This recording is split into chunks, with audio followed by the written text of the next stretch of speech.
Jaz zelo rada hodim v hribe, če le imam čas, pa zelo veliko z mano hodi tudi moj oči, ki je eden od teh, ki mene sprašuje, kaj jaz zares sploh delam in s čim se ukvarjam in če lahko malo bolj to simpel razložim. No in to je ena pot, hvala lepa, na Tošč. In jaz pa oče se tule znajdeva in vidiva tole in greva po tej poti. To pot je že dobro utrjena, skratka se sprehodiva in hodiva ene 15 minut in nikjer nobene markacije, nikjer nobene oznake in se malo pogledava, sva midva prav in to hribovci res ne maramo. 15 minut se hodil v napačno smer in zdaj bom še 15 minut hodil nazaj, da bom pol itak mogel še vse oddelati, kar me čaka.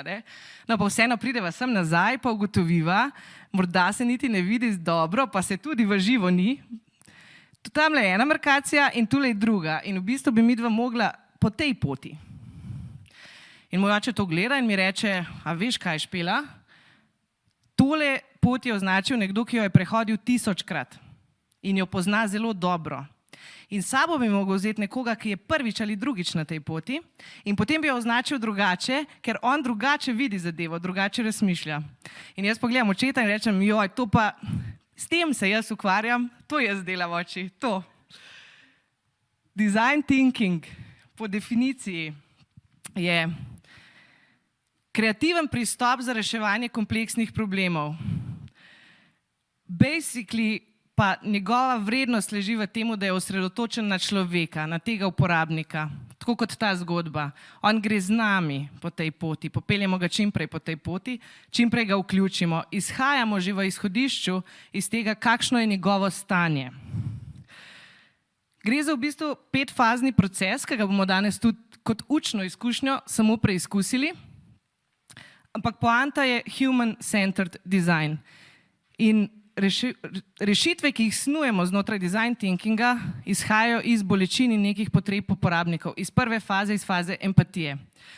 To je proces, ki si upam reči, da ga uporabljajo čisto vsa uspešna podjetja, vsaj v neki točki danes, med drugim seveda Apple, IBM, Pepsi, Nike je zelo znan, je že zelo zgodaj začel z design thinkingom. Pa zakaj ne? Ker ima rezultate. Rezultate ima na kupcih. Če mi snujemo rešitev iz potreb in želja kupca, potem se zelo verjetno odrazi v nakupu, v prihodku, v dobičku. Na drugi strani pa so ta podjetja zabeležila veliko večje zadovoljstvo ekip, ki v design thinkingu oziroma na design thinking filozofiji delajo. It has results, ne?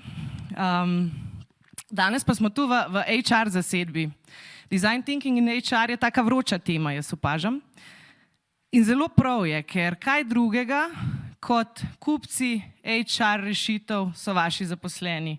Če samo malo razširimo to miselnost, lahko pogledamo na ta vidik tako. Vi snujete kadrovske produkte, oni so njihovi uporabniki. Lahko jih ne uporabljajo in so produkti sami sebi namen, lahko pa jih uporabljajo in vi dosežete svoje cilje, povečate njihovo zadovoljstvo, olajšate jim določene postopke.